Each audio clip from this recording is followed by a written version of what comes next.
nós vamos extrair 10 lições. Olha só, 10 lições, tá? Tudo aqui dentro deste capítulo 1 de São Marcos.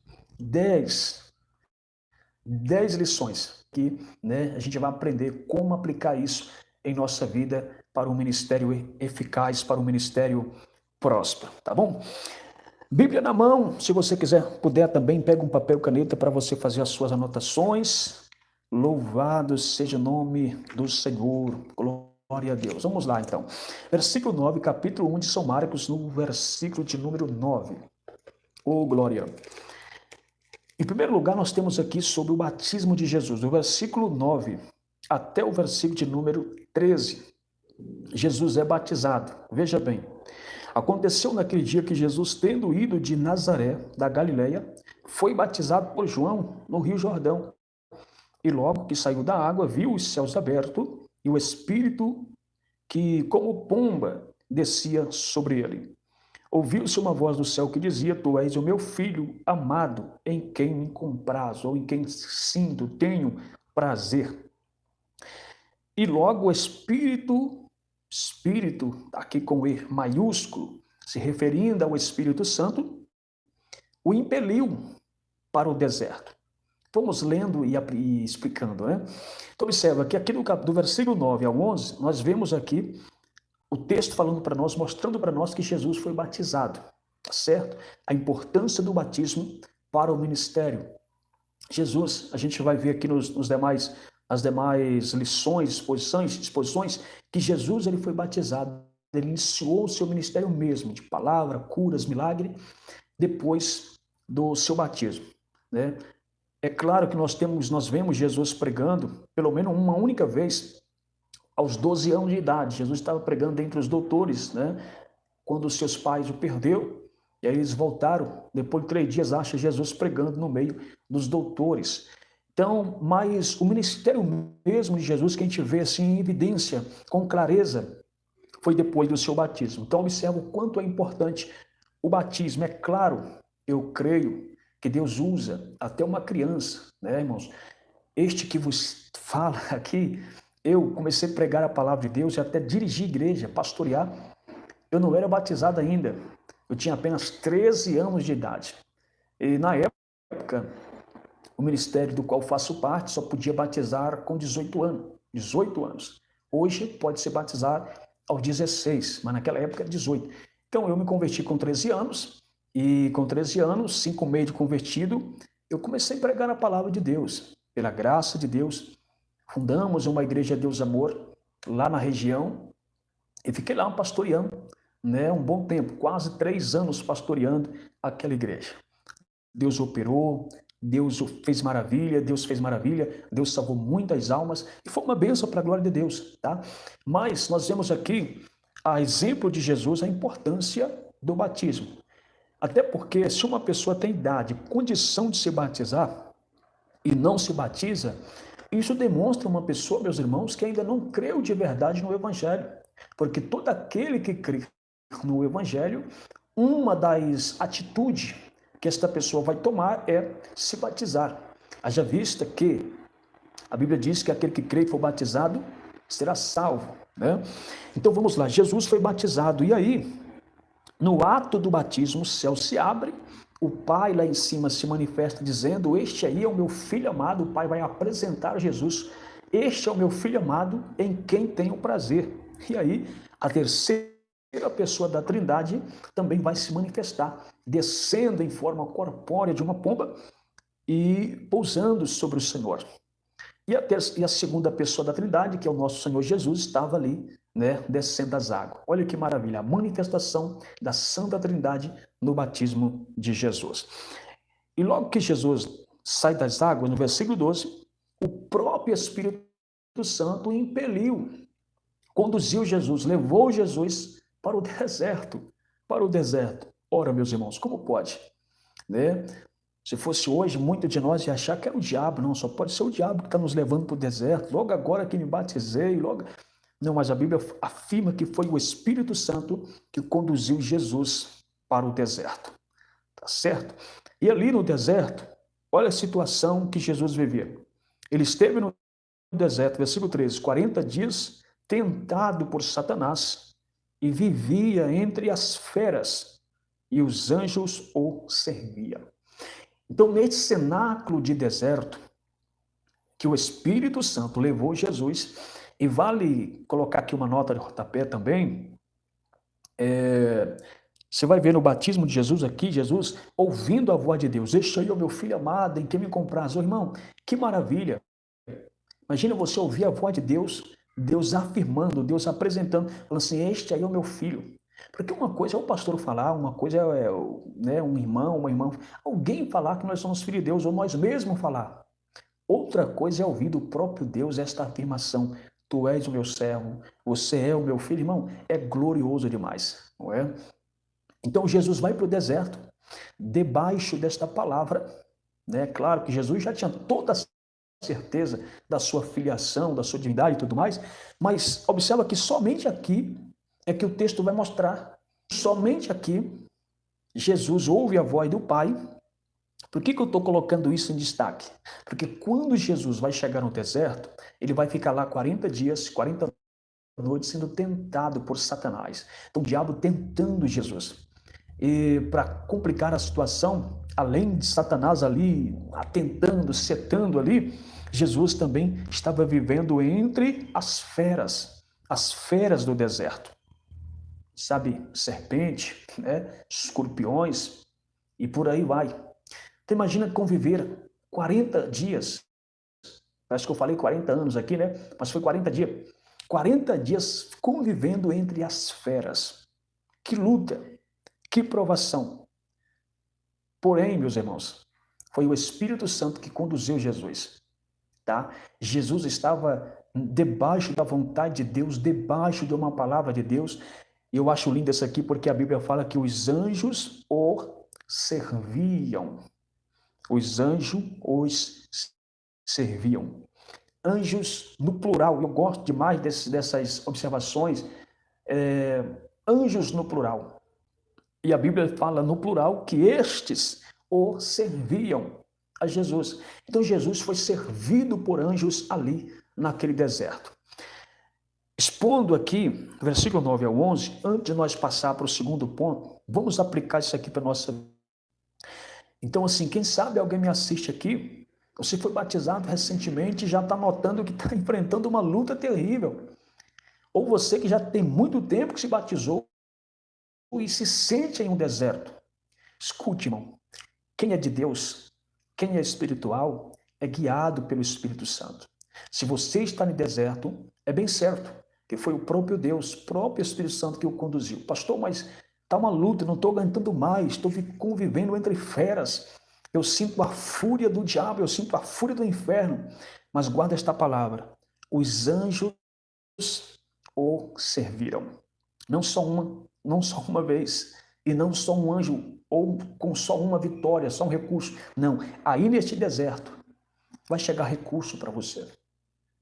Vai ter provisão para você, vai ter livramento de Deus para você. Então, aquieta o teu coração. Jesus é o nosso maior exemplo. Ele foi para o deserto, e no deserto ele foi servido por anjos. Você acha mesmo que Jesus, que passou tudo isso, ia te deixar você na mão? Irmão, Jesus, qualquer lugar, no que se diz a respeito de luta, tribulações, aflições, angústia, qualquer estado emocional, espiritual, que você possa estar, não existe nenhum estado que você possa estar, que Jesus não esteve primeiro do que você. Ele já passou, ele já chegou aí nesta fase exatamente para hoje, te socorrer, te proporcionar o livramento, o escape para a sua vida. Então, nesse deserto, recebe esta palavra, está descendo anjos, tem anjos aí te servindo. Levanta a mão aonde você estiver, receba esta palavra. Tem anjo de Deus te servindo. Glórias ao nome do Senhor. Não se assuste se portas abrir do nada aí nesse deserto. Provisões chegar do nada. Mas como que chegou? Como que este milagre chegou? Lembra?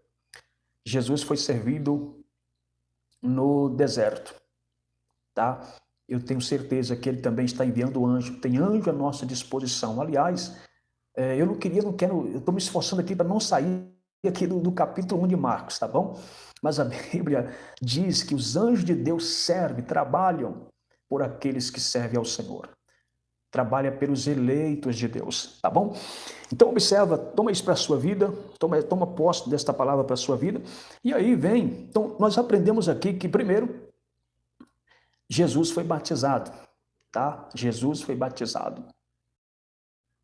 Do versículo 1 ao 11, Jesus é batizado, e do versículo 12 ao 13, Jesus é testado, Jesus é tentado no deserto.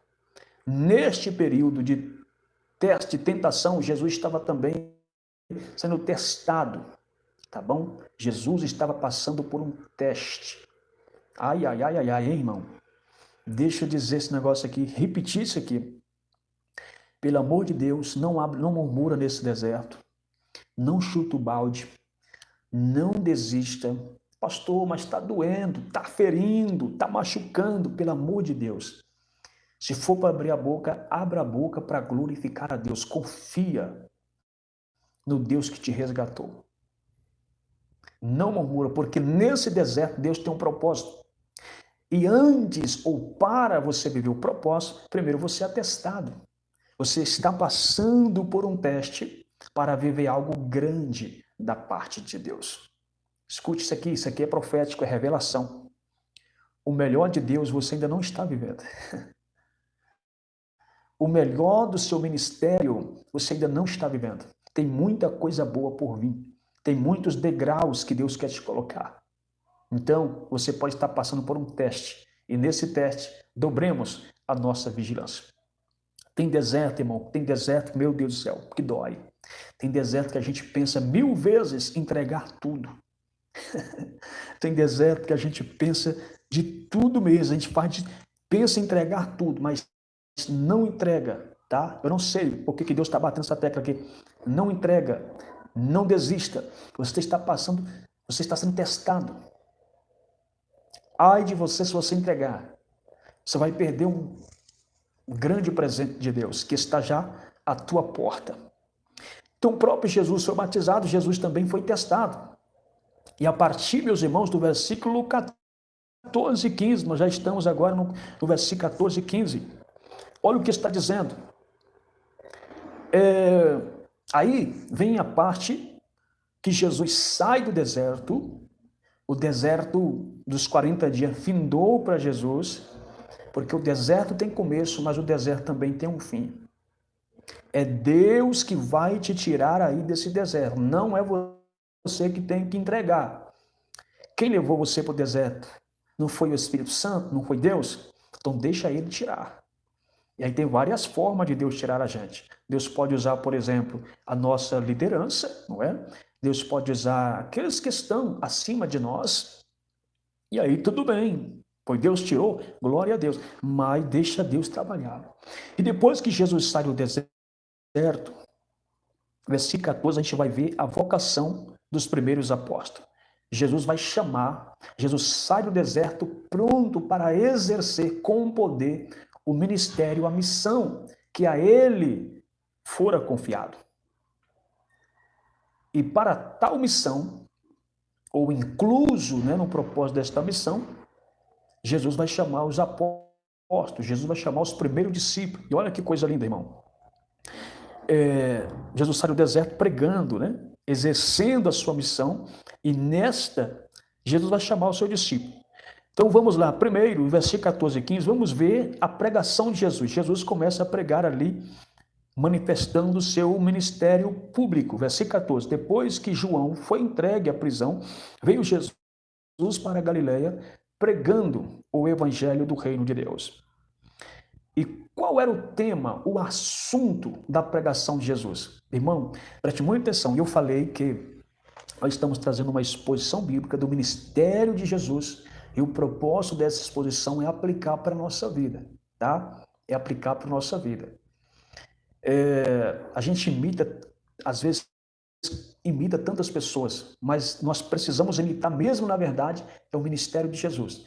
como Jesus procedia diante dos desafios, como Jesus pregava, qual era o tema, os assuntos, qual era os temas, o desenvolvimento, as conclusões de Jesus, como Jesus abordava as pessoas. Irmão, imitando Jesus, não tem, irmão, margem de erro, porque Jesus é perfeito e, consequentemente, vamos ter um ministério glorioso. Então, qual era o tema central, o assunto central da mensagem de Jesus? Versículo 15. O tempo está cumprido e o reino de Deus está próximo. Olha aí o tema, olha o assunto. Arrependei-vos e credes no Evangelho. Interessante que Jesus dá continuidade no mesmo assunto que João Batista já vinha pregando. João Batista aparece pregando: arrependei-vos, porque é chegado a vós o reino de Deus. Arrependimento, arrependei.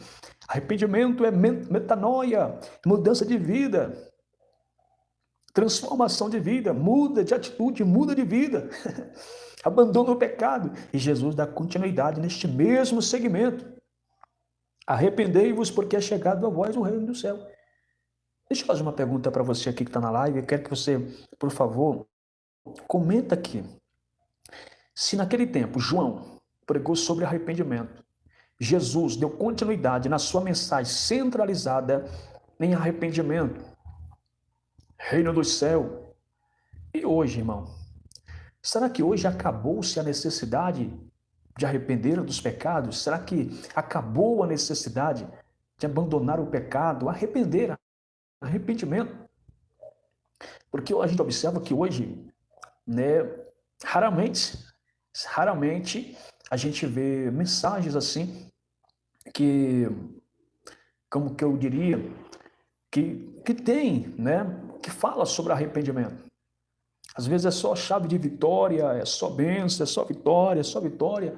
É claro, Deus tem vitória para nós e nós podemos pregar vitória, podemos pregar cura, porque Deus faz tudo isso. Mas eu costumo dizer, nós estávamos fazendo um discipulado aqui na igreja, eu bati bastante nessa tecla, o seguinte, irmão, você pode pregar qualquer mensagem da Bíblia, de Gênesis a Apocalipse, a nossa mensagem tem que ser cristocêntrica, tá? Cristo deve ser o tema central da nossa pregação, tá? Quem é Jesus? E deixando também claro a necessidade de receber Jesus e também explicando como receber Jesus, que aí, é claro, já entra nessa questão. E arrependimento. Tem que se arrepender. Jesus está em toda a Bíblia, de Gênesis a Apocalipse, Jesus está presente. Então, tudo vai girar em torno de Cristo. Cristo é a solução para o pecado, né? E não pode faltar o arrependimento, porque quem de fato quer mudar, quem de fato reconhece a sua enfermidade espiritual, a sua doença espiritual, ele vai se arrepender dos seus pecados. Arrependimento é uma ação de quem reconhece o seu estado de miséria, né? Porque um doente só procura um médico depois que descobre a sua enfermidade. A procura por um médico ou por um remédio é a ação de quem percebeu que está doente. Tá bom? Então, Jesus dá continuidade a esse tema interessante, arrependimento. Arrependimento. E aí, versículo 16, nós vamos ver agora a chamada dos primeiros discípulos. Então, Jesus estava pregando o evangelho, cumprindo a sua missão. E interessante isso aqui, irmão, porque tudo que Jesus fazia ensinando, certo? Glória a Deus. Jesus chama um grupo para discipulá-los. Inclusive, ele manda nós também fazer isso, tá bom? Ide por todo mundo fazer discípulos. Eu não sei se aqui tem alguém que dirige igreja. O nosso irmão Bruno, né, é o segundo pastor em Patinga, né? Não sei os demais irmãos, se você é um líder de jovem, de qualquer departamento ou dirigente de igreja. Guarda isso para a sua vida. Você só está pronto para passar a responsabilidade depois que você tenha consciência que você trabalhou, discipulou alguém e que este alguém está pronto para assumir, para dar continuidade àquilo que você vinha fazendo. Há pessoas que jogam, há pessoas que entregam, há pessoas que abandonam. Não, está errado, irmão. Isso é covardia. Eu só estou pronto para passar o trabalho que eu estou fazendo depois que eu discipulei alguém, que eu tenho consciência que eu preparei alguém para dar continuidade ao meu trabalho. E Jesus fez isso. Jesus ia fazendo a obra de Deus, ele chama as pessoas ali, e durante um percurso aí, do batismo de Jesus até a morte, deu cerca de 3 anos, 3 anos e meio. Dentro desses 3 anos, 3 anos e meio, Jesus trabalhou mesmo discipulando os discípulos, preparando eles para dar continuidade. Ele falou, assim como o Pai me enviou, eu também envio a vós. E Jesus, antes de enviar a esses discípulos, Jesus primeiro o discipulou, capacitou ele, ensinou ele. Agora, quem que está pronto para dar continuidade ao trabalho da obra do Senhor? Aqueles, meus irmãos, que deixam tudo, né? Aquele que não se, como que eu diria? Aquele que renuncia. Olha o que o discípulo tiver que fazer. O discípulo estava lavando as redes, estava ali lançando a rede. Jesus chama, vinde após mim e farei que sejais pescadores de homens. Ou seja, hoje vocês estão pescando peixe, mas eu vou fazer de vocês pescadores de almas. Só é pescador de alma quem vem após Jesus, não é na frente. Tem gente que quer passar na frente de Jesus. Tem discípulo que quer passar na frente do mestre, mas é aquele que vem após, atrás de Jesus. E Jesus falou, quem quer vir após mim, renuncia-se a si mesmo. Negue-se a si mesmo. Toma a sua cruz e siga-me. E aí, então, Jesus começa a discipular esses. Nós vemos aqui, então, os primeiros discípulos de Jesus, do versículo 16 ao versículo 20. Nós aprendemos com Jesus também que nós precisamos discipular alguém para dar continuidade à tarefa, à obra que Deus colocou em nossas vidas. Tá certo? Nós não podemos querer fazer tudo sozinho. Nós precisamos discipular. É a nossa responsabilidade discipular alguém. Discipular alguém é fazer ensinando, é fazer e ensinar ao mesmo tempo. Fazer e ensinar ao mesmo tempo. O verdadeiro líder, ele não impõe, tá? Ele ajuda, ele faz e ensina. Tem líder que quer fazer as coisas tudo escondido, para ninguém aprender, com medo dele aprender e fazer melhor do que ele. Mas a responsabilidade do líder é preparar a pessoa mesmo para fazer melhor do que eles. A responsabilidade do líder é formar heróis, sem ter ciúme, sem ter medo dessas pessoas fazer melhor do que ele. Tá certo? Deve ser orgulho para um líder ver que o seu discipulado está fazendo melhor do que ele, mais do que ele. Jesus até falou, quem crer em mim fará as obras que eu faço e fará maiores do que esta, porque eu vou para o Pai. Então, infelizmente, tem líderes que querem abafar, que ele vê que o liderado está crescendo, aí ele começa a fazer as coisas escondido, sabe, irmão? É complicado. Então, nós precisamos discipular como Jesus discipulou. E também temos que aprender aqui também a importância de ser discipulado primeiro. Não tem como ser um discipulador sem antes ser um discipulado. Não tem como nós querer fazer sem aprender. Não tem como nós querer ficar de pé diante de uma multidão se primeiro nós não assentarmos para aprender. Então precisamos aceitar o desafio de ser discipulado. E para mim ser um discípulo de Cristo, eu preciso aprender que eu preciso renunciar muitas coisas. Renúncia dói, mas vale a pena seguir Jesus. Tá bom? Vale a pena seguir Jesus. Em quinto lugar, nós vamos ver do versículo 14 ao 21. Olha que interessante isso aqui. Jesus pregava e ensinava. 2 versículos, 14 e versículo 21. Vamos ver o versículo 14? Vamos retomar aqui o versículo 14. Depois que João foi entregue à prisão, veio Jesus para Galileia pregando o evangelho do rei. Então Jesus pregava. No versículo 21, olha o que diz. Entraram em Cafarnaum e logo no sábado, indo ele à sinagoga, ali ensinava. Ali ensinava. A minha obrigação não é fazer o povo pular, não é o povo achar que eu sou. A minha obrigação como pregador não é, sabe, fazer as pessoas chorar, porque antes eu ia para o culto com essa preocupação. Se o povo não batesse palmas, se o povo não chorasse, se o povo não vibrasse ali, eu voltava decepcionado, achando que Deus não tinha me usado. Mas hoje, a minha responsabilidade é pregar e ensinar. Grito não é sinônimo de unção. A nossa obrigação é pregar e no final da mensagem você sair com a consciência tranquila que as pessoas ouviu e entendeu aquilo que você recebeu de Deus para transmitir. Pastor, e se o povo não pular? Se o povo não chorar? Mas a sua obrigação, sinta em paz em cumprir a sua obrigação, que é entregar a mensagem que Deus te deu. O pulo, as lágrimas, as vibrações só tem o valor se for fruto da mensagem que você pregou e o seu público entendeu. Eu prefiro pregar e ninguém bater palma do que pregar uma mensagem acelerada e o povo glorificar, mas no final você perguntar, onde eu preguei? Ninguém lembra. Então guarda, irmão.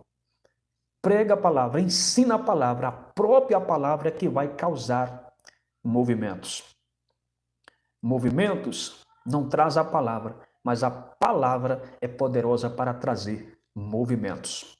O verdadeiro movimento, que é quebrantamento de coração, conversão de alma. Então é isso, irmão.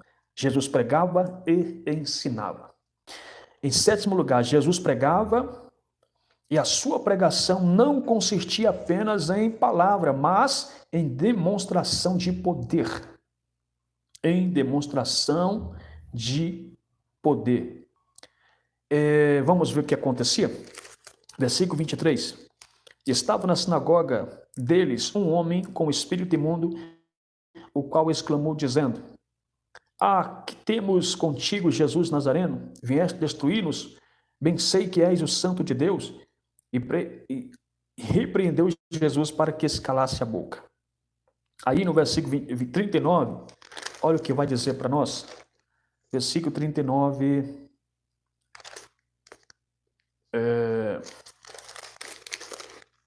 Versículo 39. E pregava na sinagoga dele por toda a Galileia e expulsava os demônios. Enfim, Jesus, a pregação dele não consistia apenas em palavras bonitas, palavras persuasivas, não, a sua pregação tinha demonstração de poder. Preste muita atenção aqui. Eu preciso buscar de Deus unção e graça para que a minha pregação não fique apenas em palavra, mas que a palavra venha a se cumprir. Por exemplo, se eu prego sobre cura, tem que haver cura. Eu preciso crer que Deus cura. Se eu prego libertação, por que não acontece libertação? Se eu prego que Deus faz milagre, por que então não acontece milagre? Porque nós precisamos dessa preocupação. E esta preocupação deve nos levar, irmãos, a orar ao Senhor. Antes de pregar uma mensagem, nós precisamos buscar a Deus, nos preparar espiritualmente, ter intimidade com Deus, chorarmos aos pés do Senhor, ir para o altar cheio de Deus. Há muitas pessoas hoje cheio de palavras, mas palavras vazias, não oram. Pregadores monótonos, pregadores robôs, né? Uma pregação vazia. Então fica estranho nós pregar muito sobre uma coisa, mas nada daquilo que a gente prega acontece. Eu não quero sair aqui do capítulo 1, irmão, mas se nós lermos a palavra do Senhor, a gente vai ver, por exemplo, no capítulo 16, Jesus manda o discípulo pregar, mas a Bíblia nos últimos versículos vai dizer que Jesus estava com eles espiritualmente, cooperava com eles no culto, confirmando a palavra que eles pregavam. Então, a nossa pregação deve ter a confirmação de Deus, com milagres, libertações, salvação de almas. Os sinais são um selo de Deus na nossa pregação. E é claro, nós precisamos ter uma vida de oração, consagração a Deus antes de pregar, porque senão, né, irmãos, a gente vai pregar de um Jesus que a gente não esteve com esse Jesus. Tá certo? Então nós precisamos ter essa preocupação, orar mesmo. Irmão, Deus nos deu autoridade, se nós buscamos, se nós servimos a Deus, Deus já nos revestiu de autoridade, Deus nos capacitou nos desertos. O problema é que às vezes nós pregamos, mas temos medo de exercer a autoridade da palavra que Deus depositou em nossa vida. Então ora mesmo, expulsa os demônios, expulsa as enfermidades e deixa o restante com Deus, tá bom? Jesus também pregava com autoridade, versículo 14, 21. Jesus pregava que as pessoas admiravam, porque Jesus pregava como tendo autoridade, diferente dos outros líderes religiosos. Então Jesus pregava com autoridade e com poder. Eu volto a dizer que pregar com poder, pregar com autoridade, não é gritar, não é falar rápido a ponto das pessoas não entender o que você está falando. O poder não está no nosso grito, o poder está na palavra de Deus. Amém? Glória a Deus. É claro que eu sou pentecostal. Somos pentecostal. Não dá também para pregar uma mensagem dormindo, né, irmão? Glória a Deus. Precisamos ter sabedoria de Deus, né? Precisamos ter uma boa eloquência, sim, mas, sobretudo, temos que ter unção. E a unção não está no microfone, a unção não está no grito, não está no nosso pulo, a unção está na palavra de Deus. Amém, meus irmãos? Glória a Deus. Então, vamos pregar com autoridade e vamos pregar também com poder. Assim era o ministério de Jesus. Em oitavo lugar, nós vamos ver o versículo 29 ao 34. O ministério de Jesus não se restringia entre quatro paredes. Jesus pregava na sinagoga, mas Jesus também pregava nos lares. Jesus pregava nas ruas. Jesus pregava em praças. Ou seja, o seu ministério não se restringia apenas entre quatro paredes. Lamentavelmente, muitos pregadores, se não tiver um microfone, ele não prega como se o poder tivesse no microfone. Com o microfone, ele prega que parece que tem um poder, uma autoridade, mas tirou o microfone da mão dele e pronto, acabou. O ministério de muitos pregadores se limita ao altar de uma igreja. O ministério de muitos pregadores está limitado a um templo lotado. Se tiver uma, duas pessoas também não prega. Mas aprendemos com Jesus aqui que nosso ministério não pode, meus irmãos, ser restringido a um ambiente, tá? Porque o que Deus tem para nós e através de nós é muito maior do que um templo, é muito maior do que qualquer ambiente. Versículo 29 a 34, vamos ver o que estava acontecendo aqui. Glória a Deus, louvado seja o nome do Senhor. Olha que coisa interessante, irmão. A gente vai ver o versículo 29 a 34, então Jesus entra, quer ver? Jesus, ele vai pregar, ele entra na casa da sogra de Pedro, ou na casa de Simão, cura a sogra de Pedro. Enfim, ele curava e libertava fora do templo. Onde Jesus entrava, Jesus pregava, Jesus fazia milagre, Jesus fazia maravilha. Então, olha que maravilha. Tem gente que é crente na igreja, é pregador na igreja, é usado na igreja, mas saiu da igreja, pronto, é um morto espiritualmente. Então, vamos aprender com Jesus aqui, né? Outra coisa aqui, irmão, já para nós finalizar, em nono lugar, tem gente que ora uma hora na igreja ou no público, mas não ora 5 minutos, não ora meia hora no seu quarto. O seu ministério público pode dizer muito, pode ser o resultado da sua vida em secreto com Deus. O pregador precisa aprender a passar tempos em secreto com Deus. O pregador precisa viver o seu particular com Deus. Jesus fazia isso. No versículo de número 35 diz assim, e levantando-se de manhã muito cedo, estando ainda escuro, bem madrugada, saiu e foi para um lugar deserto e ali orava. Ali Jesus buscava o Pai, a presença do Pai no seu secreto, Então não esquece, pregador, não esquece, irmão e irmã, de ter o seu lugar secreto de buscar a Deus. Isso faz a diferença na sua mensagem, isso vai fazer diferença no seu ministério. O que vai fazer diferença no seu ministério não é a sua vida no público, é a sua vida em particular com Deus. E é o secreto já diz tudo. Não precisa expor para todo mundo que você ora, que você jejum, que você vai para o monte. Tem gente que vai para o monte e vai mostrando foto.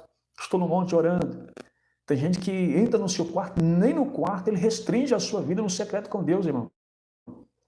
Tem gente que até no quarto precisa postar nas redes sociais, que está lendo a Bíblia, que está orando. Meu Deus do céu.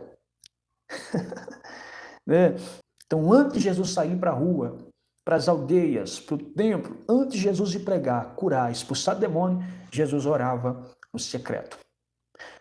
O nosso problema é que a gente quer ir para o altar, expulsar demônio das pessoas, mas não tivemos uma vida de oração, não nos preparemos antes. A gente quer pregar uma mensagem para a multidão, mas nós não nos preparamos. Aí vem os grandes problemas, isso em todas as áreas da vida. Quando o problema bate em nossa porta, aí a gente quer orar. Mas quem nos dera, se aprendermos com Jesus aqui nesta noite, orar antes dos problemas virem. Você vai ver que quando os problemas vierem, você vai ter a solução, você vai resolver com mais facilidade, você vai resolver quase que naturalmente. Você não vai sentir tanto peso para resolver os problemas difíceis da vida, se todavia nós fazer como Jesus. Não esperar os problemas chegar para orar, mas orar antes dos problemas chegarem. Isso se resume, ou seja, se abrange em todas as áreas da nossa vida. Em último lugar, para nós finalizar, meus irmãos, Jesus não usava os milagres para se autopromover, para sua promoção própria. Você quer ver aqui no versículo de número 43 e 44? Olha o que acontece. Jesus vai curar um leproso. Depois que a cura acontece, porque já falamos que o ministério de Jesus, né, era marcado de poder e milagres. Então, aí no versículo de número 43, depois que a enfermidade sumiu do leproso, o leproso fica feliz, né, claro. Aí o que Jesus diz? E advertindo-os severamente, logo despediu e disse: olha, não diga nada a ninguém. Porém, vai mostrar-te ao sacerdote e oferece-lhe pela sua purificação que Moisés determinou para lhe servir de testemunho. Então, o que Jesus está dizendo no versículo, na parte A, não diga nada a ninguém. O que aconteceu aqui, é claro que tinha um processo ali e tudo mais, que o leproso tinha que passar, mas não somente aqui, em outras partes, Jesus vai fazer o milagre e vai mandar as pessoas se manter calmo, tranquilo. Hoje, se um milagre acontece, o pregador tem que mostrar que foi ele que orou, que foi ele que expulsou, foi ele que fez, foi ele que foi usado por Deus. Porque usa o milagre para se autopromover. Usa aquilo que foi Deus que fez para abrir agenda para o seu ministério. Mas quem de fato é chamado por Deus não usa o poder de Deus, não usa os milagres de Deus para se autopromover. Porque quem abre as portas para você pregar, para você fazer a obra, é aquele que te chamou. Eu finalizo com uma frase que eu gosto sempre de dizer: não seja um pregador oferecido, não seja oferecido, seja a resposta de Deus para uma igreja que está orando para Deus mostrar o pregador para o congresso, para Deus mostrar o pregador para a campanha, para Deus mostrar quem vai reger o grupo, para Deus mostrar quem vai estar na frente do trabalho. Seja uma resposta de Deus para uma igreja que tem visão. Amém? Toma posse desta palavra. Eu quero profetizar que Deus tem um ministério brilhante para a sua vida. Então fica aí com essas dicas, tá bom, de Jesus. Você que não é batizado ainda, batiza, cumpra a justiça de Deus. É importante o batismo para a salvação, mas também para o ministério que Deus tem para a nossa vida. Vence os testes, não murmura, seja fiel ao Senhor durante essa provação que você está passando. Nesse momento difícil, você está sendo testado por Deus, e Deus não testa ninguém sem antes ter um grande propósito, uma grande obra a realizar. Deus só prova quem ele tem promessa, quem ele tem obra grande. Nós falamos também que Jesus, ele entrou para o deserto, mas o deserto um dia também ele saiu do deserto. O deserto tem começo, também tem fim. Passa no teste, porque quem te levou para o deserto, ele vai tirar você do deserto. Quando você sair desse deserto, você vai ver os céus abertos, a glória de Deus sobre a sua vida. Jesus pregava e ensinava, nada de querer só gritar, nada de querer aparentar uma unção ilusória. prega ensinando, tá? É melhor você ter a ciência que as pessoas entenderam o que você pregou do que você sair de lá apenas como na cabeça do povo você é um grande pregador, mas na verdade não é pela mensagem, mas pelos gritos e pulos que você deu. Querido, que as pessoas esqueçam o pregador, mas que nunca venham esquecer a mensagem que você pregou. Aprendemos também que Jesus pregava com poder e autoridade. Aprendemos que o ministério de Jesus não se restringia a 4 paredes. Nós aprendemos também aqui que Jesus não esperava os problemas virem para orar. Jesus orava antes dos problemas virem. Tá? Então nós não podemos querer que Deus nos use publicamente sem antes passar, termos comunhão com Deus no secreto. Não podemos usar nada, os dons, poder, milagre, para nos promover. Não precisamos preocupar com agenda e nem com portas abertas. Nós precisamos ser, né, fiel a Deus. Nós precisamos ser íntimo de Deus. Precisamos ser resposta de Deus para uma igreja visionária. Amém? Que Deus te abençoe, meus irmãos, que o Senhor continue abençoando poderosamente a vida de todos vocês. Muito obrigado por estar conosco aqui nesta live. Espero que esta palavra possa ter contribuído aí para a sua vida ministerial. Eu tenho certeza que Deus tem um chamado forte na sua vida e nada melhor do que nós aprender, extrair lições do maior líder de toda a história, que é o nosso Senhor e Salvador Jesus Cristo. Essa foi então a nossa exposição bíblica de hoje, do capítulo 1 de São Marcos. Deus abençoe e fiquem todos com Deus, que a paz do Senhor Jesus reine e permaneça sempre em vossos corações.